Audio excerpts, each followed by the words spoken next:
The elevator doors slid open quietly, and Lena stepped in without look inside.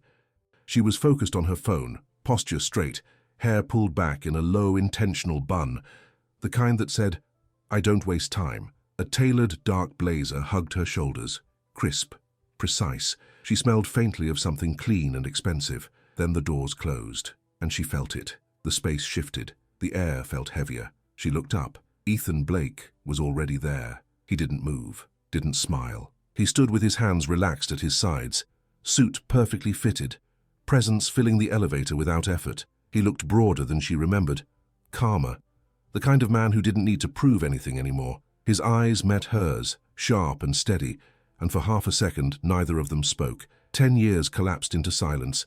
The elevator began to move. "Lena," he said finally, low, controlled. "Ethan." Her voice didn't falter. If her pulse jumped, she didn't let it show. A floor passed, then another. "I didn't know you worked here," he said. Casual, too casual. "I didn't know you owned the place," she replied, glancing briefly at the floor numbers, then back at him. "Guess we're both full of surprises." The corner of his mouth lifted. Not a smile. Recognition. The elevator stopped. The doors opened.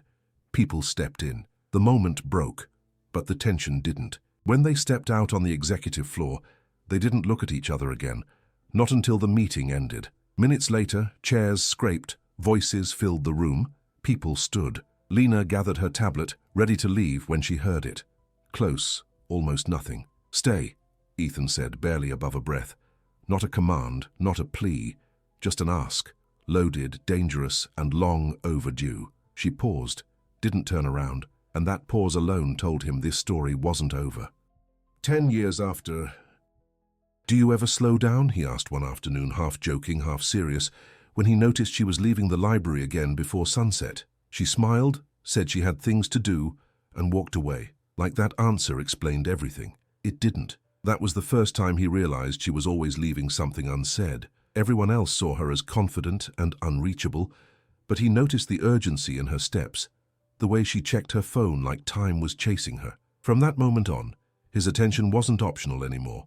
It was locked in. On campus, she had a reputation without trying. People assumed she came from a comfortable life, maybe even money, because she never looked desperate or unsure.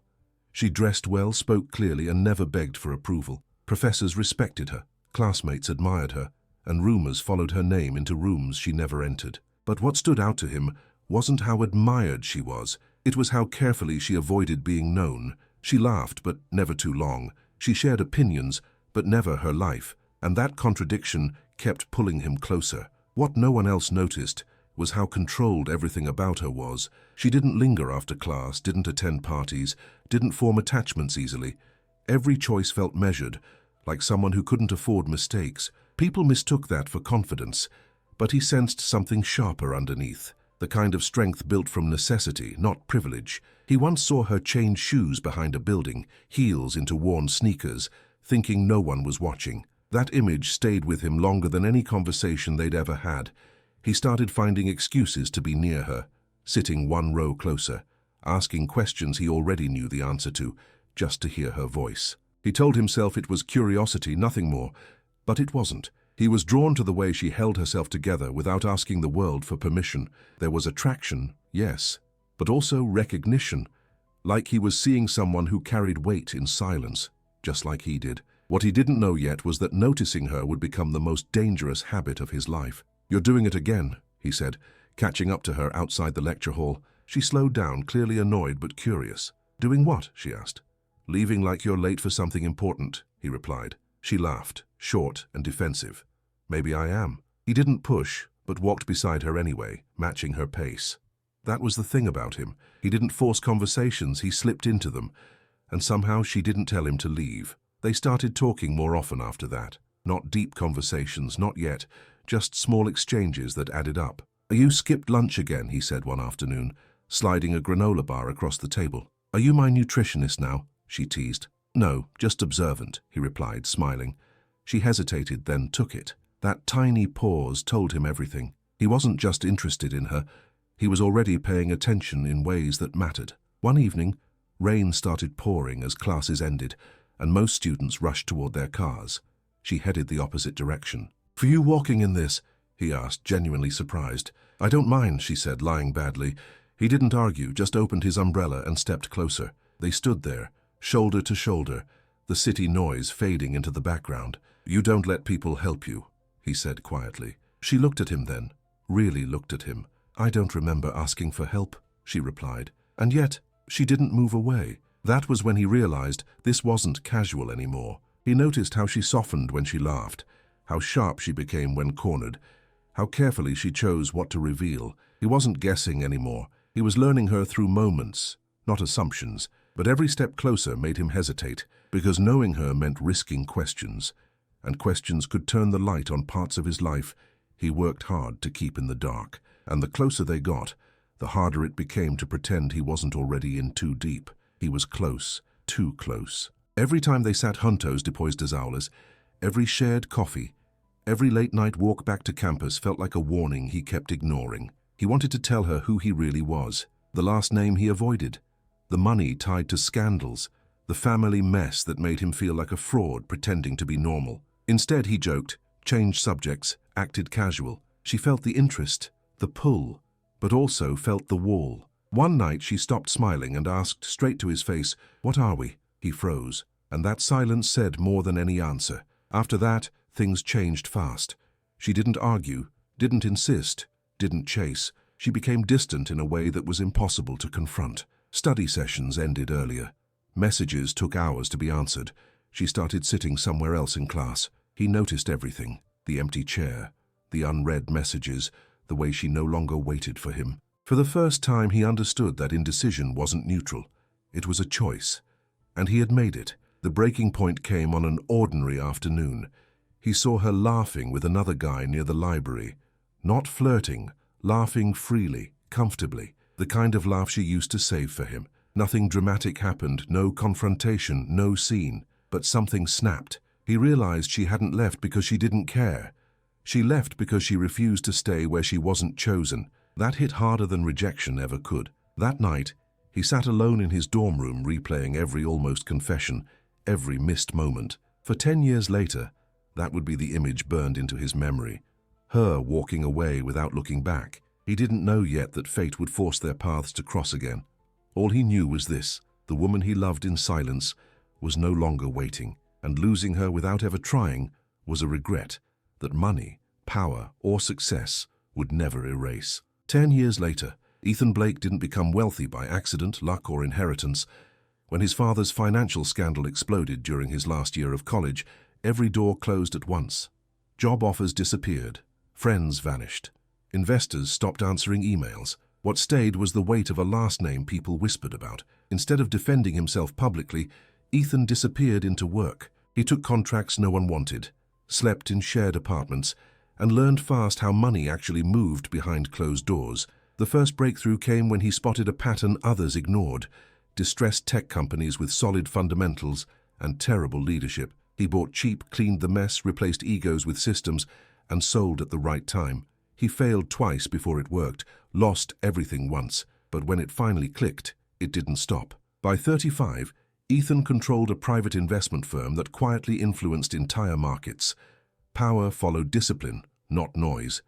Still, no matter how high he climbed, one belief never changed: he was successful, not worthy. Lena Carter didn't wait for life to make sense. When her mother got sick 2 years after graduation, Lena dropped a promising job offer and moved back home. Hospital corridors replaced networking events. Bills replaced dreams. She learned how fast adulthood hits when no one is there to soften the fall. When her mother passed, Lena didn't collapse. She recalibrated, took responsibility for her younger brother, built structure where chaos tried to take over. Career-wise, Lena chose integrity over shortcuts. She worked her way up in corporate compliance, known for being firm, fair, and impossible to manipulate. People trusted her because she didn't bend. Not for money, not for pressure, not for charm. She dated, lived, traveled when she could. Love wasn't a missing piece. It was something she expected to be mutual, intentional, present. Ethan was part of her past, not her wound. She had outgrown waiting. The elevator doors closed, and she barely glanced up.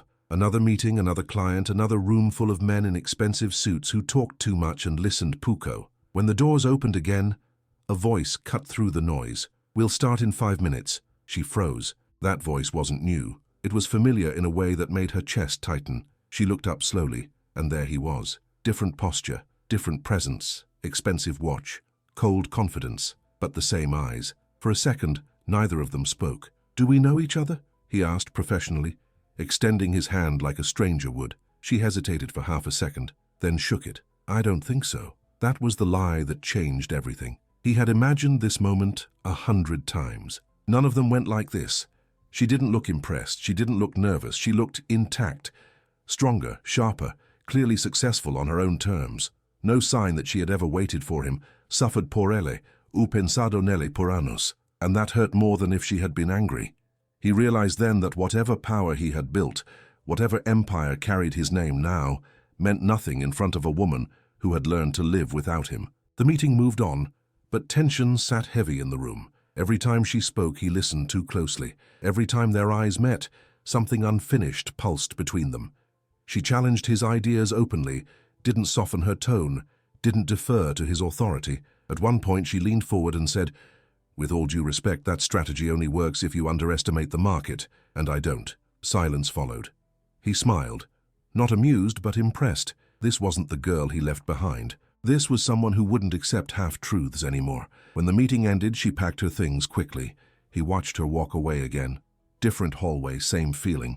This time, he didn't let it happen. "We need to talk," he said, low enough that only she could hear. She stopped, turned slowly and replied, calm and controlled, "No, you need to decide if you're finally ready to speak." Then she left him standing there, realizing that fate hadn't reunited them to give him comfort. It had come to demand a reckoning. They met again 2 days later, not by chance. He scheduled it. A private meeting room, glass walls, late evening. She arrived first, calm, laptop open, posture firm. When he entered, she didn't stand, didn't smile. "You said this was urgent," she said. He nodded. "It is." The door closed behind him and the silence felt heavy. For a moment, neither of them spoke. Then she broke it. "If this is about college, you're 10 years late. Direct, controlled, not fragile. Exactly how he remembered her, just sharper. "I didn't walk away because I didn't care," he said finally. "I walked away because I knew what my name would do to you." She frowned. He told her about his family, the investigations, the accusations, the fortune built on decisions he despised. He explained how in college his money was frozen, his father under trial, his future uncertain. "I didn't know if I'd end up bankrupt or imprisoned by association," he said. "And you looked like someone who deserved stability." She laughed once, not amused. "You decided that for me?" she asked. Then came the part he had never said out loud. "You seemed untouchable," he admitted. "Confident, like you had everything figured out. I thought if you knew the truth, you'd see me as a risk." She closed her laptop slowly. "You were wrong about one thing," she said. "I didn't leave because you were broken. I left because you never trusted me enough to let me choose." That landed harder than any accusation. He realized the lie she had believed for 10 years wasn't about money.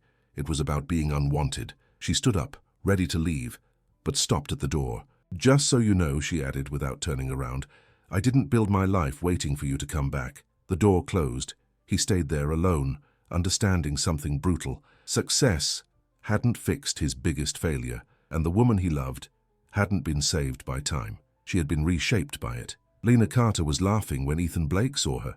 Not politely, not out of habit. Real laughter, the kind that leans forward, unguarded. She sat across from a man who clearly knew her rhythm, matching her pace, interrupting only to add something sharp or funny. The restaurant was warm, intimate, alive. Ethan stopped at the entrance, jacket still on, heart reacting before logic could catch up. "Another glass?" the waiter asked. "Yes, please," Lena said, without looking away from the man across from her. Ethan recognized the ease instantly.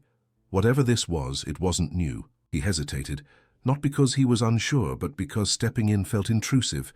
Still, he moved forward. Some moments don't announce themselves. They just dare you to act. "Lena," he said. She turned, surprised, then composed. "Ethan, wow."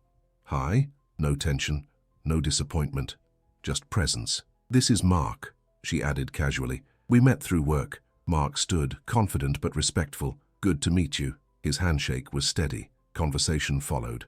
Light, controlled. Lena never excluded Ethan, never over-explained either.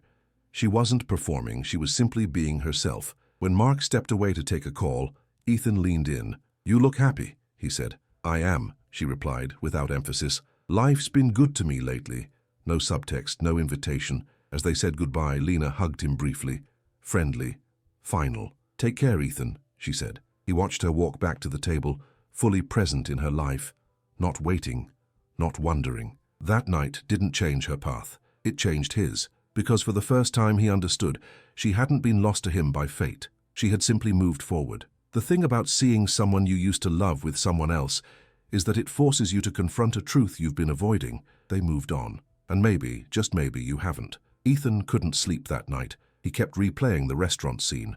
Her laugh, the ease between her and Mark, the way she looked genuinely happy. Not performing, not pretending, just living. He'd spent 10 years building an empire, convincing himself that success would fill the gap she left behind. It hadn't. And now, watching her thrive without him, he realized something brutal. He'd been stuck while she'd been growing. The next morning, he did something he rarely did. Cancelled all his meetings. His assistant looked stunned. "Everything okay, Mr. Blake?" she asked. "Yeah," he lied. "Just need a day." He drove to the old university campus, parked near the library where they used to study. The building looked smaller now, less intimidating. Students rushed past, absorbed in their own dramas, completely unaware that 10 years ago, his entire world had centered around a girl who refused to wait for him. He walked to the bench where they'd had their last real conversation, the one where she'd asked what they were, and he'd frozen like a coward. The wood was weathered now, carved with initials that weren't theirs. He sat down, feeling ridiculous. A 35-year-old billionaire sulking on a college campus like some lovesick teenager, but that's exactly what he was. Stuck in a moment he couldn't fix. His phone buzzed. A text from an unknown number. "I know you were at the restaurant. Mark told me you seemed off. Are you okay?" Lena. His heart kicked against his ribs. He stared at the message for a full minute before typing back, "I'm fine. Sorry if I made things awkward." 3 dots appeared, disappeared, appeared again. Finally, "You didn't, but we should probably talk. Not about us. Just talk." They met 2 days later at a neutral spot, a bookstore cafe on the edge of downtown. She arrived exactly on time, professional but softer than she'd been at their last meeting. Jeans, a simple sweater, hair pulled back, no armor. He stood when she approached, and for a second they just looked at each other. "You look tired," she said, sitting down. "Couldn't sleep," he admitted. "Guilt or regret?" she asked, direct as ever. "Both." She ordered tea. He ordered coffee he wouldn't drink. When the waiter left, she leaned forward slightly. "Ethan, why did you really come to that restaurant?" "Honestly, I don't know," he said. "I saw the reservation on a client list. Your company was meeting with one of my partner firms. I told myself I was just checking in. Professional courtesy, but that's bullshit. I wanted to see you." "And what did you see?" she asked, voice calm, but eyes sharp. "Someone who doesn't need me anymore," he said quietly. "Someone who built a life I'm not part of." She didn't soften, didn't rush to comfort him. "That's what happens when you leave, Ethan. People adapt." "I know." Silence stretched between them, but it wasn't hostile, just heavy. Finally, she sighed. "You know what the worst part was? It wasn't that you left, it was that you made me feel like I wasn't worth the risk. Like your mess was too big for me to handle. You didn't even give me a choice." "I thought I was protecting you," he said. "From what? Reality?" She shook her head. "I grew up poor, Ethan. My mum worked 3 jobs. I wore the same shoes for 2 years because we couldn't afford new ones. You thought your scandal would scare me. I didn't need luxury. I needed honesty." That hit like a punch. He'd spent so long assuming she'd had it easy, that she was untouchable, above his chaos. But he'd been wrong. Completely, devastatingly wrong. "I didn't know," he said. "Because you never asked," she replied. "You saw what you wanted to see, the confident girl who had everything figured out. But I was struggling too, Ethan. I just didn't show it the way you did." He looked down at his hands. "I'm sorry." "I know," she said. And this time her voice softened just a fraction. "But sorry doesn't change the past, it just acknowledges it." They talked for 2 hours. Not about fixing things, not about second chances, just about what happened. The truth, without the walls. He told her about his father's arrest, the lawsuits, the nights he thought he'd lose everything. She told him about her mother's illness, the bills, the way she'd learned to smile through exhaustion, because breaking down wasn't an option. By the end, something had shifted. Not healed, just opened. "Mark's a good guy," Ethan said as they stood to leave. "He is," Lena agreed. "He's present, consistent.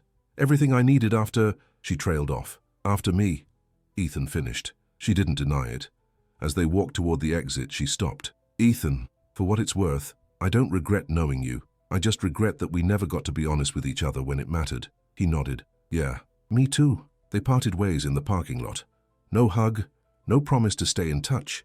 Just a quiet understanding that some chapters close even when you wish they didn't. 3 months passed. Ethan threw himself into work, but something had changed. He started taking Fridays off, donated anonymously to scholarship funds for students from low-income backgrounds, stopped measuring his worth by his portfolio. One evening, his business partner, Rachel, cornered him in the office.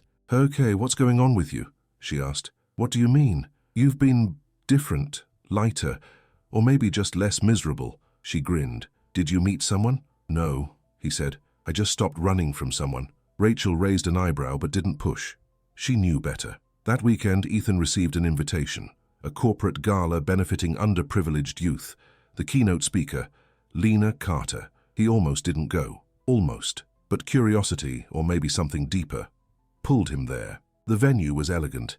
Chandeliers, black tie attire, champagne flutes balanced on trays. He spotted her immediately. She stood near the stage, talking to a group of donors, commanding attention without demanding it. She wore a deep blue dress, simple but striking. When she caught his eye across the room, she didn't look away.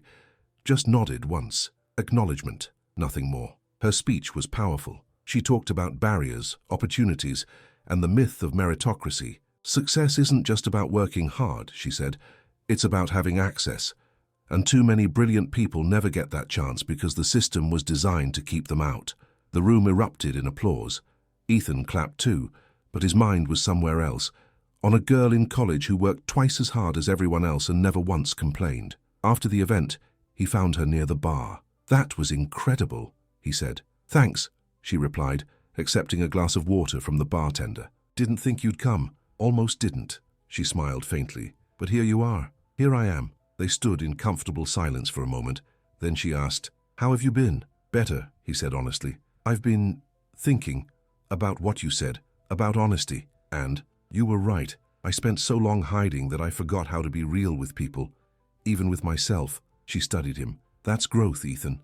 Real growth." Before he could respond, Mark appeared, polished and pleasant. "Hey, babe, ready to go?" He noticed Ethan and extended a hand. "Good to see you again." "You too," Ethan said, shaking it. Lena glanced between them. "I'll meet you at the car in 5. Mark nodded and left. When he was out of earshot, Lena turned back to Ethan. "He knows about you, about us. I told him everything." "What did he say?" "That everyone has a past, and that he's not competing with a memory." She paused. "He's secure like that." Ethan felt a pang. Not jealousy exactly, but something close. "He sounds perfect." "He's not perfect," Lena corrected. "But he's present, and that matters more." She started to leave, then stopped. "Ethan, I'm glad you came tonight. It means something that you're trying. Trying to do what? To be the person you couldn't be back then." And with that, she walked away. Again. But this time, it didn't feel like an ending. It felt like a door left slightly open. 4 months later, Ethan's world exploded in a way he didn't see coming. His father, the man whose scandal had defined Ethan's entire adult life, was dying. Stage 4 cancer. 6 months, maybe less. The call came on a Tuesday afternoon. Ethan sat in his office, phone pressed to his ear, listening to his mother's shaking voice. "He wants to see you," she said. "No, Ethan, please. He's your father. He stopped being my father the day he chose greed over everything else. But guilt, that persistent bastard, won." 3 days later, Ethan stood outside a hospice room, stomach churning. His father looked small, nothing like the imposing figure who'd once controlled boardrooms and destroyed lives. Frail, human, dying. "You came," his father rasped. "Don't read into it," Ethan said coldly. His father coughed, a horrible wet sound. "I don't blame you for hating me." "Good, because I do." Silence, then, "There's something you need to know about the scandal, about what really happened." Ethan crossed his arms. "I know what happened. You embezzled millions, ruined families, destroyed our name." "I did," his father admitted, "but I wasn't the only one. He reached for a folder on the bedside table, hands trembling. I took the fall, alone, because I made a deal. What deal? Your mother's medical bills, your college fund, the house, all of it was gone. The people I worked with, they offered me a choice. Take full responsibility and they'd make sure you and your mother were taken care of. Fight it, and they'd destroy all of us. Ethan's blood ran cold. You're lying. I'm dying, son. I don't have time for lies. His father opened the folder, revealing documents, contracts, wire transfers, names Ethan recognized. Powerful names. I was guilty, but I wasn't alone, and I let them bury me to protect you. Ethan's mind reeled. Everything he'd believed, the foundation of his anger, his shame, his drive, was shifting. Why didn't you tell me? Because you needed to hate me. You needed a villain to run from, and I gave you that. His father's eyes filled with tears. I'm not asking for forgiveness. I'm just asking you to know the truth. Ethan left the hospice in a daze. He drove aimlessly for hours, finally ending up at the one place he knew he could think clearly, the old campus. He sat on that same bench, head in his hands, and for the first time in years he cried, not for his father, for the boy he'd been, the one who'd carried shame that wasn't entirely his to bear. His phone buzzed. A text from Lena. Heard about your father. I'm sorry, if you need to talk, I'm here. He stared at the message. She'd always known when he was breaking, even from a distance. He typed back, can we meet? When? Now. They met at the bookstore cafe again. It was late, almost closing time. She arrived in sweatpants and a hoodie, hair messy, no makeup. She looked real, human, perfect. What happened? She asked, sitting across from him. He told her everything. The hospice, the documents, the truth. She listened without interrupting, and when he finished, she reached across the table and took his hand, just held it, grounding him. I spent 10 years running from him, Ethan said, voice cracking, building this life to prove I wasn't him, and now I don't even know who I am. You're not your father, Lena said firmly. You never were, but what if— No, she squeezed his hand. You made different choices. You built something clean. You helped people. That's not him. That's you. He looked at her. Really looked at her. Why are you here, Lena? You could have ignored my text. You have a boyfriend, a life. Why are you here? She was quiet for a long moment. Then, because no matter how much time passes, I still care about you. Not the way I did, but in a way that doesn't just disappear. What about Mark? Mark knows I'm here. He's secure enough to understand that caring about someone's past doesn't threaten your present. She paused. But Ethan, I can't be your savior. I can be your friend, but I can't fix this for you. I don't want you to fix it, he said. I just needed to not be alone tonight. Then you're not, she said simply. They sat there until the cafe closed, talking about everything and nothing. When they finally left, she hugged him. A real hug, the kind that says, I see you and you're not alone. And for the first time in weeks, Ethan felt like maybe he could breathe again. 2 years later, everything looked different. Ethan's father passed 6 months after their conversation. Ethan gave the eulogy, not because he'd forgiven him, but because he understood him. He used the documents his father left to quietly expose the others involved, not publicly, not dramatically, just strategically. Justice, slow but certain. Lena ended things with Mark, not because of Ethan, but because she realized she was staying out of comfort, not love. Mark took it well. They remained friends.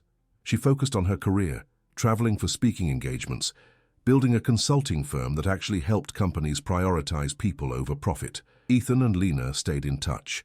Texts, occasional coffee, no pressure, no expectations. Just two people who'd loved each other badly, learning to be friends well. One evening at another industry event, they found themselves on a balcony, city lights stretched below. You look good, she said. So do you. Happy? She asked. Getting there, he said. You? Yeah, finally. They stood in comfortable silence. Then Ethan said, I don't think I ever really knew you. Back in college, I loved the idea of you. But I didn't know you. I didn't know you either, she admitted. We were kids playing at being adults. And now? She smiled. Now we're adults who've made peace with being human. He laughed. That's a very Lena way of putting it. She turned to face him fully. Ethan, I need to tell you something, and I need you to just listen, okay? I don't regret us, not anymore, because we taught each other something important, that love isn't enough if you're not ready for it. And back then, neither of us were. She paused. But I also need you to know that I'm open now, to possibilities, to trying again, not with the past, But with who we are now, his heart stopped. Lena, I'm not saying we should jump into anything, she continued. I'm just saying I'm not close to it anymore if you're not either. He stared at her. This woman who'd been his biggest regret and his greatest lesson. I'd like that, he said quietly, but slow, really slow. Slow works for me, she said. They didn't kiss that night, didn't make promises, just stood together, two people who'd found their way back not to who they were but to who they'd become. And maybe, just maybe, that was enough to start again. 3 months later, they had their first official date. Coffee, conversation, laughter. It was awkward and perfect and nothing like the past. When he walked her to her car, she kissed his cheek. See you next week, she asked. Yeah, he said, smiling. Next week. And this time, neither of them was running. Some stories don't end with a kiss. They end with truth. This wasn't about timing, money, or fate. It was about two people growing in opposite directions and finally meeting again as who they really were. So here's the real question for you. Have you ever lost someone not because you didn't love them, but because neither of you was ready? Have you ever looked back years later and realized growth changed everything? And if life gave you a second chance, would you take it slow, or would fear make you hesitate again? Tell me in the comments. I want to hear your story, your almost, your what if, your reunion, or the one that never happened. If you enjoy deep, emotional stories about love, regret, timing, and second chances, subscribe to the channel and turn on notifications so you don't miss the next story that might feel a little too familiar. Did you like this conclusion? Or do you want me to adjust something? Maybe make it longer, more emotional, or more provocative? Just tell me what you want to change. If everything's good, say okay, and I'll move on to the next step.